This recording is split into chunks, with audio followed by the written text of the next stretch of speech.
Hi! Hello! నమస్కారం. మీరు చూస్తున్నారు ఆర్టీవీ హెల్త్. నేను సహస్ర. సో, మీరన్నట్టు ఇది చాలా సింపుల్. ఎవరికీ తెలియదు. ఈరోజు నాకు గూడా ఫస్ట్ టైమ్ తెలిసింది. అంటే సర్వైకల్ క్యాన్సర్ వచ్చిన వాళ్ళు ఆహ్, అంటే ఇంక ఇది లాస్ట్ స్టేజ్ అని చాలామంది భయపడుతూ ఉంటున్నారు. సో, రాకముందే ప్రివెన్షన్ అన్నారు గదా! మీరు ఫస్ట్ ఇదొకటి మనం స్క్రీనింగ్ చేసుకోవాలి. అండ్ ఇంకొకటి ఇది సర్వైకల్ క్యాన్సర్ రావడానికి మెయిన్ రీజన్స్ ఏంటి సార్ మహిళల్లో? మెయిన్ రీజన్స్ ఏంటంటే 99.9% దాంట్లో హెచ్‌పివి వైరస్ ఇన్ఫెక్షన్ వల్ల వస్తుంది. ఓకే. ఇంకొకటి ఏంటంటే other reason what we identified is immuno compromise. అంటే మన ఇమ్యూనిటీని తగ్గించుకున్న వాళ్ళలో కూడా ఈ క్యాన్సర్ ఎక్కువగా వస్తుంది. ఫర్ ఎగ్జాంపుల్ హెచ్ఐవి ఇన్ఫెక్షన్ ఉన్న వాళ్ళు ఇమ్యూనిటీ తగ్గుతుంది. వాళ్ళలో ఈ సర్వైకల్ క్యాన్సర్ వచ్చే ఇన్సిడెన్స్ ఎక్కువ ఉంది. రెండోది ఏంటంటే మనకి ట్రాన్స్‌ప్లాంట్ చేసాం.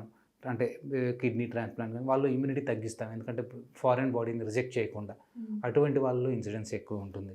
అది సప్రెస్ చేస్తూ ఉంటారు. సప్రెస్ చేస్తాం. కావాలని సప్రెస్ చేస్తాం. ఎందుకంటే రిజెక్ట్ కాకుండా. అట్లాంటి వాళ్ళు ఇమ్యూనిటీ సప్రెస్ అవుతుంది కాబట్టి సర్వైకల్ క్యాన్సర్ వచ్చే అవకాశం ఉంటుంది.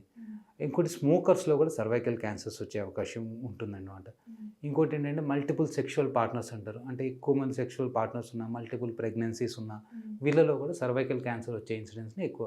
అండ్ రికరెంట్ క్రానిక్ ఇన్ఫెక్షన్స్ చాలామంది ఏంటంటే వైట్ డిశ్చార్జ్‌ని చాలా నెగ్లెక్ట్ చేస్తుంటారు ఇన్ఫెక్షన్స్ కూడా. అవునవును. సో, అటువంటి రికరెంట్ ఇన్ఫెక్షన్స్ ఉన్న వాళ్ళు కూడా మనకు సర్వైకల్ క్యాన్సర్స్ వచ్చే అవకాశం మనకి ఎక్కువగా ఉంటుంది. Okay. These 4 are major reasons. Major reasons వీళ్ళలో ఎక్కువగా వచ్చే అవకాశం ఉంటుంది. Immune compromise, smokers and HPV infection ఉన్న వాళ్ళలో ఈ క్యాన్సర్ వచ్చే అవకాశం ఎక్కువగా ఉంటుంది. ఒకవేళ వచ్చింది అనుకోండి, ఒక 4th స్టేజ్‌లో ఉందనుకోండి.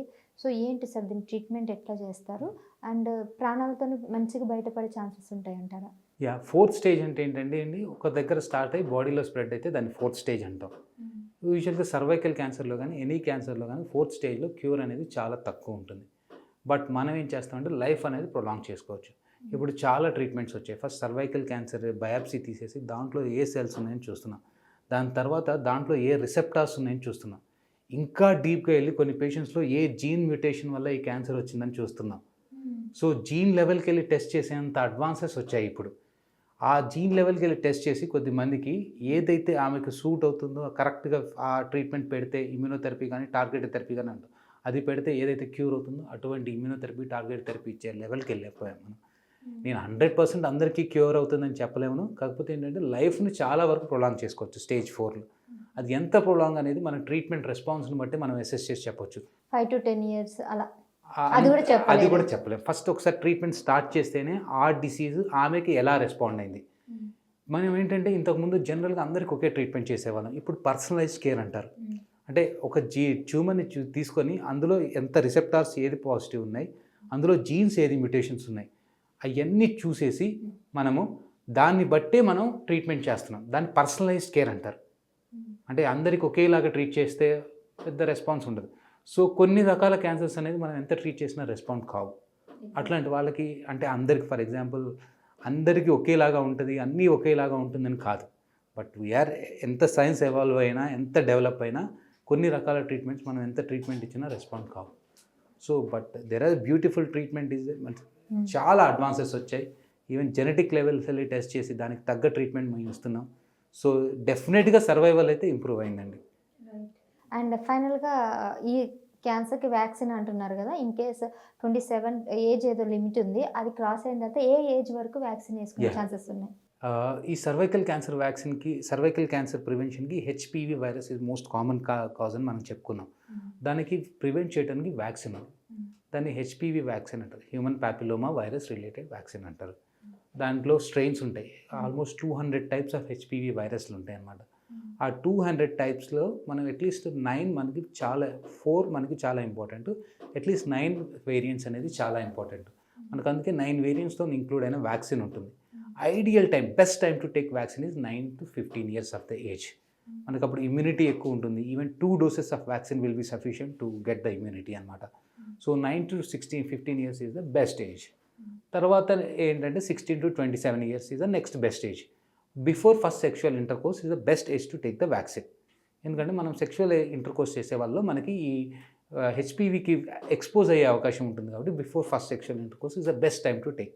బట్ ఆఫ్టర్ 15 ఇయర్స్ ఏంటంటే 3 డోసెస్ అవసరం. 0, 1, 6 అంటాం. అంటే 0 డే తీసుకుంటారు, ఫస్ట్ మంత్ తీసుకుంటారు, 6 మంత్ తీసుకుంటారు.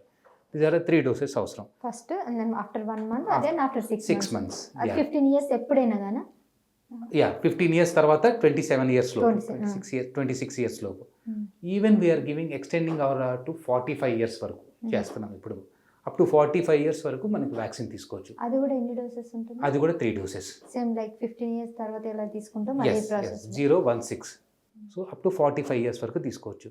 45 years తర్వాత ఎందుకు మేము రికమెండ్ చేయమంటే most common incidence of the age అంటే 40s 50sలో ఇది వస్తుంది మనకి క్యాన్సర్. అప్పటి వరకు రాలేదు అంటే వచ్చే అవకాశం, ఈ వ్యాక్సిన్ తీసుకున్నా ప్రివెంట్ అయ్యే అవకాశం తక్కువ ఉంటుంది కాబట్టి ఆల్రెడీ ఎక్స్పోజ్ అవుతాం మనం హెచ్పివికి, ఆల్రెడీ క్యాన్సర్ సెల్స్ అబ్నార్మాలిటీ ఉంటుంది కాబట్టి యూజువల్గా 45 years తర్వాత మేము రికమెండ్ చేయం. బట్ ఫ్యూ స్పెషల్ కండిషన్స్లో మేము ఇస్తాం. But that's purely depends on your experience. Doctors will tell up to 45 years వరకు మనం తీసుకోవచ్చు ఈ హెచ్పివి వ్యాక్సిన్. ఒకవేళ ఈ క్యాన్సర్ వల్ల గర్భాశయాన్ని తీసే పరిస్థితి ఉందంటారా? డెఫినెట్గా అర్లీ స్టేజెస్లో వస్తే surgery is the best treatment. Surgery అంటే ఏంటంటే మేము cancer surgery is totally different from the normal surgery. Normal surgery చేసినట్టు కాదు. క్యాన్సర్ ఏంటంటే మనం ఒక ముందు చూపు ఉండాలి, ఒక స్టెప్ ముందుకెళ్ళి చేయాలి. యూజువల్గా ఈ గర్భసంచి క్యాన్సర్స్, ఈ ముఖద్వార క్యాన్సర్లు ఇక్కడ నుంచి లింఫ్ నోడ్స్కి స్ప్రెడ్ అయ్యే అవకాశం ఉంటుంది. మేము ఇంతకుముందు ఏంటంటే కంప్లీట్గా లింఫ్ నోడ్స్ తీసేసేవాళ్ళం. బట్ ఇప్పుడు ఏంటంటే చెప్తున్నాను కదా, టెక్నాలజీ అడ్వాన్స్ అయింది, సైన్స్ అడ్వాన్స్ అయింది. మేమేం చేస్తున్నామంటే సర్విక్స్లో ఒక ఇంజెక్షన్ లాంటిది ఇస్తాం.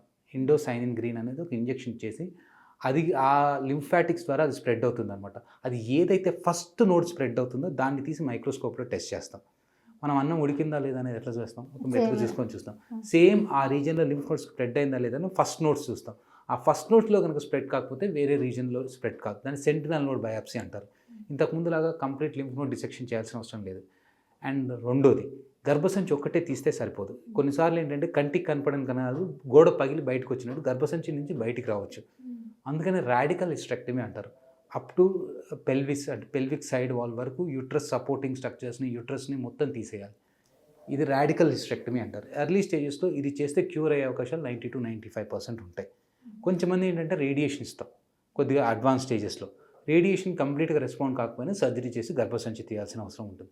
అంటే డిపెండ్స్ ఆమెకి ఏ కండిషన్ ఉంది, ఏ స్టేజ్లో ఉంది, ఎలా ఉంది, ఆమె ప్రయారిటీస్ ఏంటి. కొద్దిమందికి ఏంటంటే ఫర్టిలిటీ ప్రిజర్వింగ్ సర్జరీస్ అంటారు. కొన్ని మంది we're seeing the few cases very rarely మనం 25-30 yearsలో కూడా మనం చూస్తున్నాం. అట్లాంటి వాళ్ళకి ఫర్టిలిటీ ప్రిజర్వ్ చేయాలి. అట్లాంటి వాళ్ళకి ఏంటంటే గర్భసంచి అంతా ఉంచి సర్విక్స్ ఒక్కటే తీస్తాం. దాన్ని ఫర్టిలిటీ ప్రిజర్వింగ్ సర్జరీ అంటాం. తీసేసి మళ్ళీ గర్భసంచిని ఈ వజైనా అంటారు, అంటే బర్త్ కెనాల్కి కలిపి కుట్టేస్తాం అన్నమాట.